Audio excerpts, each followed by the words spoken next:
2024 की रण बहुत दूर नहीं है। ऐसे में बीजेपी का अल्पसंख्यक मोर्चा एक नए अभियान की शुरुआत कर रहा है जिसका नाम दिया गया है शुक्रिया मोदी भाईजान, और उससे टैगलाइन दी है ना दूरी है ना खाई है, मोदी हमारा भाई है। क्या जो वाकई मुसलमान है सोचता है कि ऐसा कुछ है या उसे योजना का लाभ मिल रहा है नहीं मिल रहा है, जानने के लिए कुछ महिलाएं मेरे साथ हैं, उनसे बात करते हैं। सबसे पहले अपना नाम बताएं। मेरा नाम साफिया फ़हीम है। ये बताइए, बीजेपी का अल्पसंख्यक मोर्चा एक अभियान चला रहा है, 2 जनवरी से शुरुआत है उसकी, कि ना दूरी है ना खाई है, मोदी हमारा भाई है। आपको भी लगता है ऐसा? जी हाँ, बिल्कुल मोदी जी हमारे भाईजान हैं और उन्होंने महिलाओं के लिए बहुत कुछ कार्य किए हैं, जैसे कि 3 तलाक और शिक्षा पे जोर दिया है। उन्होंने स्वच्छ भारत बनाया है और वॉशरूम जैसे टॉयलेट बनाए हैं, सिलेंडर वगैरह योजना जो है उसकी चलाई है। तो हम मोदी जी के बहुत बहुत शुक्रिया करना चाहते हैं। इसी योजना का लाभ मिला भी है आपको या खाली सुनी हुई योजनाएं हैं? नहीं, बिल्कुल बिल्कुल लाभ मिला है हमें। लाभ मिला है आपको? जी। तो लगता है कि जो उनके सरकार आने के बाद से आपके जीवन में कोई परिवर्तन आया हो? जी हाँ, सरकार आने से बहुत परिवर्तन आया है। आज महिलाएं खुली जगहों पे जा सकती हैं, महिलाएं बहुत सशक्त हो चुकी हैं और महिलाओं को आज जो 3 तलाक की वजह से जो डरती थी, सहमी रहती थी, आज वो सहमी और डरी नहीं है। और भी लोगों से बात करते हैं। एक छात्रा मेरे साथ हैं और शायद आप फर्स्ट टाइम वोटर भी होंगी। क्या नाम है आपका? तूबा रिजवी। तो भाई ये बताइए कि लगता है कुछ किया है इस सरकार ने आपके लिए? सरकार ने बहुत कुछ किया है हमारे लिए, महिलाओं के लिए बहुत कुछ किया है। जैसे लड़कियों की एज 18 से 21 कर दिया है। पहले थी कि अब सबकी लड़कियों की एज 18 है, बट अब 2021 में पुरुष और महिलाओं दोनों के लिए 21 कर दिया है। और शिक्षा में बहुत योगदान दिया है। स्कूल बहुत सारे खोले, कॉलेज बहुत सारे बनाए एंड बस। क्या आपके दिल से भी निकलता है शुक्रिया मोदी भाईजान? जी बिल्कुल, thank you Modi ji. Thank you Modi ji. ये आप भी मेरे साथ हैं। क्या नाम है आपका? सैयद निशा जाफरी। कुछ किया है इस सरकार ने आप लोगों के लिए? देखिए, इस सरकार में जो किया है और मेन जो नरेंद्र मोदी जी ने जो किया है भाईजान ने, इस भाईजान ने जो किया है वो कोई सरकार कर ही नहीं सकती। ये समझ लीजिए, मतलब कोई भी ऐतिहासिक मुद्दा आप उठा के देख लीजिए जो कोई सरकार ने नहीं हल किए, जो सारे हल मोदी भाईजान ने किए हैं। जैसे कि 33% आरक्षण आज तक क्यों पड़ा हुआ था? 65-70 साल में सरकार ने कभी ख्याल नहीं आया कि महिलाओं को भी कोई हक मिलना चाहिए। सिर्फ भाईजान को ही क्यों सुझाव दिया? उन्होंने 33% का जो परसेंट जो आरक्षण जो है बिल पास किया, उसमें हम लोगों को मान सम्मान दिया। और ये समझ लीजिए कि जितना हज पे जाने के लिए एक शौहर अगर किसी का गुजर गया है, बेवा है या तलाकशुदा है, तो वो जा नहीं सकती थी नामहरम की वजह से। उसको जाने के लिए कितनी औरतें इस ख्वाहिश को लेके इस दुनिया से चली गई हैं। अब जो गई हैं उनकी दुआएं भाईजान के साथ हैं। मुस्लिम महिलाओं के लिए खास करके बहुत ज़्यादा बहुत कुछ किया है। उनके लिए जितना गिनाया जाए उतना कम है। गरीबों के लिए मकान में भी महिलाओं के लिए मकान, जो आवास योजना है वो मकान खास करके महिलाओं को दिए जा रहे हैं। वरना तो ट्रिपल तलाक दिया, तलाक करके घर से निकल जाओ। आज वो तलाक दे नहीं सकते। पहली बात तो कि हमारे भाईजान है, और दूसरी बात हमेशा डर है उनको कि मोदी भाईजान हैं इनके। दूसरा ये, अगर निकालेंगे भी तो एक तो निकाल नहीं सकते, दूसरे घर ही उनका है। भाईजान ने घर ही बहनों को दे दिया है, तो उनका शुक्रिया के लिए तो इतने सारी योजनाएं उनकी हैं कि गिनाई जाए तो एक लंबी सी लिस्ट है कि उनका शुक्रिया अदा कर ही नहीं सकते। हम बहनों तो कभी नहीं कर सकती। हम सब बहनों की तमन्ना है कि 2024 में भाईजान 400 के पार आए। नरेंद्र मोदी भाईजान, हमारे भाईजान ही आएंगे इंशाल्लाह। हम लोगों की दुआएं उनके साथ हैं। अच्छा, ये बताइए मुझे, कुछ मुस्लिम नेता कह रहे हैं कि बहकावे में मत आना। आप बहकावे में आ गई क्या बीजेपी की? देखिए, बहकावे में तो इससे पहले मुसलमान थे। जो 65-70 साल में सरकार ने बहकाया हुआ था कांग्रेस ने कि वो मुसलमान के हितैषी हैं, एक्चुअल में वो मुसलमान की दुश्मन थी कांग्रेस। उन्होंने सिर्फ मुसलमानों को बहकाया हुआ था, वोट बैंक का इस्तेमाल था, महिलाओं को भी वोट बैंक से ही इस्तेमाल किया। कभी किसी ने महिलाओं का नहीं समझा। महिलाओं का दर्द सिर्फ मोदी भाईजान ने ही समझा है, उन्होंने ही एहसास किया। उन्होंने ये यहाँ तक पहुँचने के लिए इस देश को कहाँ से कहाँ पहुँचा दिया है। गरीबी की रेखा में गरीब देश है हिंदुस्तान। पाकिस्तान वाले जो आज कितने गरीब हैं, तोबा वो ये बोलते थे कि गरीब देश है आप लोगों का, आपका भारत, हमारे उतरे हुए कपड़े पहनो। कभी कोई लोगों के यहाँ पाकिस्तान राजस्थान से लोग आते थे तो वहाँ के लुंडे बाजार का कपड़ा ला के गरीबों को देते थे कि तुम्हारा देश इतना गरीब है। आज माशाल्लाह से अल्हम्दुलिल्लाह भाईजान ने उस मुकाम पे इस देश को पहुँचा दिया है कि पूरे विश्व में इस देश का डंका बजता है कि ये देश गरीब नहीं है, एजुकेशन में आगे है, महिलाओं को सम्मान है, महिलाओं को बहुत इज्जत बराबरी इतनी परसेंट, वरना तो पैर रखने को जगह नहीं दी जाती थी। तो भाईजान के तो इतने सारे एहसान हम लोगों पे हैं कि हम लोग कभी चुका ही नहीं सकेंगे। और वो इतनी बारीकी से समझे हैं इन सब चीज़ों को। एक नॉर्मल घराने से चलते आए हैं, वो नॉर्मल कोई वो मंत्री के बेटे नहीं थे, एक नॉर्मल घराने से चले हैं। कितना संघर्ष उन्होंने किया है, अपना घर उन्होंने त्यागा, अपनी पर्सनल लाइफ उन्होंने त्यागी। उस संघर्ष का नतीजा आज ये है कि हमारे भारत देश चमक रहा है, जिसके साथ भाईजान हमारे मोदी भाईजान चमक रहे हैं। और मैं तो ये मानती हूँ, देखिए वो पुरुष ही नहीं, वो महापुरुष है, वो माननीय श्री राम जी का अवतार मानती हूँ मैं उनको। क्योंकि एक देखिए श्री राम जी ही कैसे थे जिन्होंने देखिए कितनी सुकून से वनवास काटा, कितनी तकलीफें उन लोगों ने झेली, महल छोड़ा, जंगलों में वो लोग रहे। उसके बाद आज उन्हीं की क्यों दिवाली मनाई जाती है?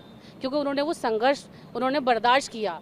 वही आज मोदी भाईजान जो हैं सिर्फ उन्हीं का अवतार है। मेरा दिल तो यही मानता है। अब मस्जिद से बोलना हो, मंदिर से बोलना हो, घर से बोलना हो, अब जहाँ से बोलना हो, हम यहाँ से बोल रहे हैं, दिल से बोल रहे हैं कि भाईजान माननीय श्री राम जी का अवतार हैं। और इंशाल्लाह आज जब तक वो हैं, हमारी दुआ ये है कि वो ही मोदी, वो ही रहेंगे पीएम, उनके अलावा कोई पीएम हो ही नहीं सकता। इन्होंने तो बहुत तारीफ कर रहे हैं तो, और योजनाओं का नाम भी ले रहे हैं, कुछ योजनाओं का लाभ मिलता भी, अपने नाम क्या शुरुआत करें।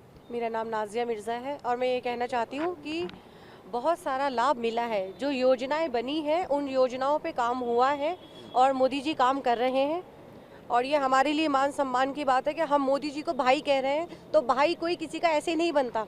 जब तक बहनों को ये आश्वासन नहीं होता कि भाई हमारी सुरक्षा कर रहा है, हमारी इज्जत की, हमारी पढ़ाई की, लिखाई की, घर की, गृहस्थी की फिक्र कर रहा है, जब तक कोई औरत किसी को भाई नहीं कहती। अगर हमारे देश के प्रधानमंत्री जी को हम भाई कह रहे हैं तो ये हमारे लिए मान सम्मान की बात है, खुशी की बात है कि हमारे प्रधानमंत्री जी इस तरीके के हैं जिन्हें भाई कहने का हमें दिल कर रहा है, इज्जत देने का दिल कर रहा है। क्योंकि उन्होंने हमारी इज्जत को इज्जत समझा है, हमारी तकलीफ को तकलीफ समझा है, हमारी परेशानी को परेशानी समझा है। उन्होंने बहुत सारे काम करे हैं और आने वाले अगर 10 साल, 15 साल, 20 साल मोदी जी प्रधानमंत्री जी रहते हैं, ये देश सोने की चिड़िया था, ये देश सोने की चिड़िया दोबारा बन गया है। और आने वाले वक्त में आप भी देखेंगे और हम भी देख रहे हैं कि हमारा देश वहाँ पहुँच गया है जहाँ पर हम सोच नहीं सकते थे।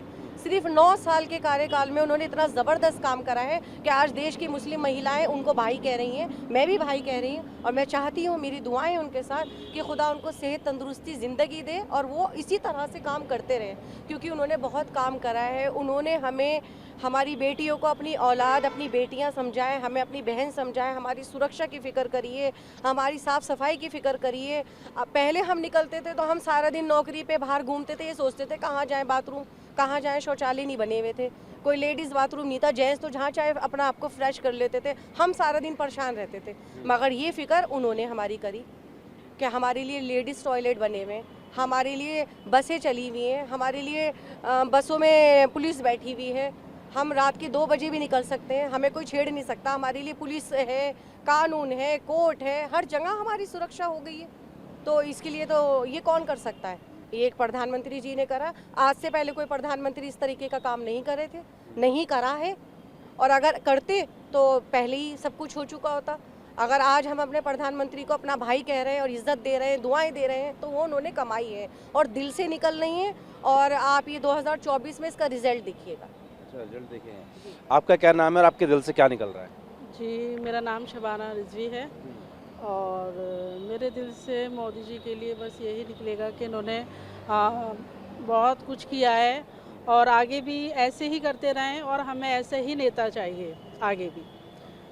जैसे कि शिक्षा को लेके और टॉयलेट, बाथरूम और 18 से 21 साल वाली जो एज थी वो बहुत अच्छा किया है इन्होंने और हम इन सब चीज़ों से बहुत खुश हैं। आगे भी ऐसे ही वो अपने कार्य करते रहें और हमें यही ऐसे ही नेता चाहिए आगे भी ऐसा नेता चाहिए। आप भी इन सबसे इत्तेफाक रखती हैं? नाम के साथ शुरुआत करें। जी, मेरा नाम शबाना रहमान है और देखिए हमारी सारी बहनों ने अपनी दिल की सारी बातें अपने दिल की बात और ये कहते हुए कि हाँ, ये जो आपने बोला न दूरी है न खाई है, मोदी जी हमारे भाई हैं, तो इस बात को पुख्ता कर दिया है अपनी बात को रखते हुए। और ये हमारे लिए बड़े फ़क्र की बात है कि देखिए मुस्लिम बहनें, क्या आप मुझे बताएंगे जो पहले दल होते थे, जितनी विपक्ष पार्टियां होती थी, क्या कभी मुस्लिम महिलाओं को आगे ला करके कभी इंटरव्यू लिया है? इतने साल हो गए, क्या कभी किसी मुस्लिम बहनों को आगे बढ़ कर के उनके दिल में क्या है, उनके क्या अरमान है, वो किस तरह की ज़िंदगी जी रही हैं, वो किस तरह की तकलीफ़ जी रही है, किसी सरकार ने ये बारे में सोचा है? कभी नहीं सोचा है। और ये 9 साल का जो वक्त रहा है, आप सोचिए कि मैं नहीं, मेरे ख्याल से पूरे देश की बहनें अपनी बात को बड़े खुल करके और बड़े जज्बात के साथ आपके सामने रख रही होंगी। वो बता रही होंगी कि उनकी ज़िंदगी में क्या बदलाव आया है। देखिए, आपकी ज़िंदगी क्या बदला? देखिए, मैं भी मुस्लिम हूँ, मेरा भी परिवार है, मैंने अपनी माँ, अपनी अम्मी की ज़िंदगी जो इस तरह की देखी है और मैं जैसी अपनी बच्ची की ज़िंदगी देख रही हूँ, तो मैं एक ऐसी जनरेशन हूँ जो उधर भी देख रही हूँ, इधर भी देख रही हूँ। वो बदलाव का एहसास मेरे से ज़्यादा और कोई कर नहीं सकता, क्योंकि जो डरी सहमी ज़िंदगी हमारी माँओं ने, हमारे रिश्तेदार में जितनी हमारी फीमेल्स हैं, जितनी मुस्लिम लेडीज़ हैं, उनकी जो खौफ की ज़िंदगी थी, आप ये पता है बड़ा आम लगता है, बस 3 तलाक 3 तलाक 3 तलाक। मैं कहती हूँ 3 तलाक कोई छोटी चीज़ नहीं है। 18 साल की उम्र में जब लड़की की शादी होती है और जब तक वो अपने शौहर के साथ रहती है, जब तक कि अल्लाह के पास नहीं पहुँचती है, तब तक का वक्त वो अपने शौहर के साथ काटती थी। मगर वो डर जो 1 सेकंड में कुछ भी हो जाएगा, मेरी ज़िंदगी तबाह हो जाएगी, मेरे बच्चों की ज़िंदगी तबाह हो जाएगी, मुझे ऐसे रहना है, मुझे वैसे रहना है, वो एक सोच का जो दबाव, मालूम है कितना मुश्किल होता है। मैंने देखा है अपनी माँ को, कितनी तकलीफ़ के साथ उन्होंने वो वक्त काटा है, और वो देखकर हम क्या सीखे? हमने भी वही डर सीखा। हमें कुछ नहीं बोलना, हमें कुछ नहीं सोचना, हमें चाहे गलत हो रहा है चाहे सही हो रहा है, आप खामोश रहिए। तो ये क्या एक डरी सहमी और दबी ज़िंदगी नहीं थी? इस ज़िंदगी से किसने आज़ादी है? इस बारे में सोचा किसने सोचा? किसी सरकार ने सोचा? वो तो अपनी एक राजनीति कर रहे थे, भाई एक मुस्लिम वोट बैंक है, आप उसको बड़े बड़े मौलानाओं को पकड़ लीजिए, उनसे बोलिए। क्या कभी, मैं कहती हूँ, मुस्लिम बहनों ने सोचा कि उनको वोट देने के लिए किधर जाना है? भाई ऊपर से हुक्म आया है, वहाँ देना है, वहीं जाना है, वहीं डाल दिया। क्या उनकी अपनी एक आज़ाद सोच थी? लेकिन आज वो सोच रही हैं, उनको ये महसूस हो रहा है कि हाँ, हमें भी सोचने का हक है, ये कोई छोटी बात नहीं है। इसलिए हम कह रहे हैं कि मोदी जी ने एक भाई का, जो ये भाई बाप का वो होता है, फ़र्ज़ होता है, वो सोचते थे हमारी बच्ची आ रही है, लेकिन वो कितना सोच सकते? फैमिली एक तौर तरीके हैं, उससे तो आगे नहीं सोच सकते थे। लेकिन ये सोच हमारी सरकार को पहले सोचना चाहिए था। और भी मुस्लिम देश हैं, कितने सारे मुस्लिम देश हैं जहाँ पर औरतों को इस तरह की आज़ादी है। हमारे देश में ये कितना वक्त क्यों लगा? क्यों हमें मोदी सरकार का ही इंतज़ार करना पड़ा? कांग्रेस जितना मुसलमानों का साथ देने की बात करती है, कभी हमारे बारे में सोचा उन्होंने? कभी भी नहीं सोचा, कभी भी उनकी सोच इस तरह की नहीं हुई। तो ये इसलिए हम शुक्रिया अदा करते हैं मोदी साहब का, मोदी भाई का। उन्होंने एक भाई का हक अदा किया है, एक वज़ीर आज़म है वो हमारे देश के, और हमें इस बात पर बहुत फ़ख्र है कि उन्होंने ये काम किया है। और हम चाहते हैं, अभी भी बहुत सारी ऐसी चीज़ें हैं जिसमें बदलाव लाने की ज़रूरत है। हमारे अभी भी कई चीज़ें, ऐसे मुद्दे हैं जो हम घर में बैठ कर के बात नहीं कर सकते हैं, और वो मुद्दे हमारे संसद में डिस्कस हो रहे हैं। ये कोई छोटी बात नहीं है, ये छोटी बात है ही नहीं, हम सोच भी नहीं सकते थे।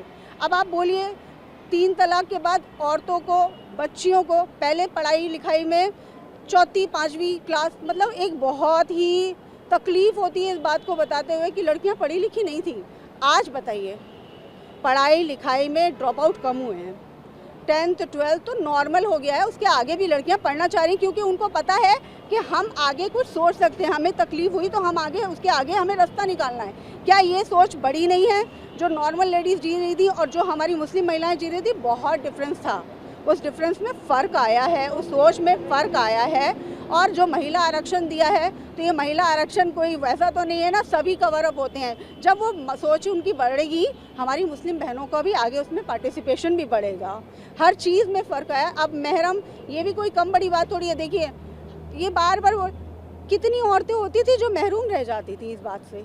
ये भी एक ताकत है, हम अंदर से ताकत दी है कि हम जा सकते हैं उस खुदा की इबादत करने के लिए। हमको भी हक है, अगर हमारे साथ कोई नहीं है, हमारे बाप, हमारे शोहर, हमारे भाई साथ नहीं दे रहे हैं, अगर हम इस काबिल हैं तो हम उधर जा सकते हैं। ये हमारी सरकार, ये हमारे मोदी भाई वो नहीं हक अदा कर रहे हैं। कैसे नहीं बोले कि वो हमारे भाई नहीं है? पूरा भाई का उन्होंने फ़र्ज अदा किया है। और जो है हज का कोटा भी देख लीजिए इस मारे कितना बड़ा है, मुस्लिम बहनों का जाना भी बड़ा है, बिना महरम के जाने वाली औरतें बड़ी हैं। और देखिए धीरे धीरे थोड़ा वक्त लगता है। और यूसीसी का भी जो मामला है, देखिए हमें उम्मीद है कि इसमें भी बहुत सारी चीज़ें हमारे मुस्लिम बहनों के फेवर में होंगी। और हम दुआ करते हैं कि ये चीज़ रुके ना, इसी में हम सबकी भलाई है, हम सबकी दुआएं हैं। और मोदी भाईजान को हम बहुत बहुत शुक्रिया अदा करते हैं। और हमारी सब बहनों, मुस्लिम बहनों की तरफ से आपको बहुत सारी दुआएं हैं और हम आपके साथ हैं। हम आपके साथ बुलंद आवाज़ में कह रहे हैं कि हम थे और हम हैं और अब हम आपके साथ रहेंगे। बहुत बहुत शुक्रिया। मोदी जी हैं और हमेशा रहेंगे। ये वो तमाम महिलाएं हैं जो मानती हैं कि प्रधानमंत्री नरेंद्र मोदी के आने के बाद से उनके जीवन में परिवर्तन आया है। प्रधानमंत्री ने न सिर्फ उनकी तकलीफ को समझा बल्कि उन समस्याओं का समाधान भी दिया। साथ ही ये भी कह रहे हैं कि अब से पहले उन्हें सिर्फ वोट बैंक के तौर पर ही देखा जाता था। अपनी वीडियो से होगी अमित बालियान के साथ जितेंद्र भाटी टीवी।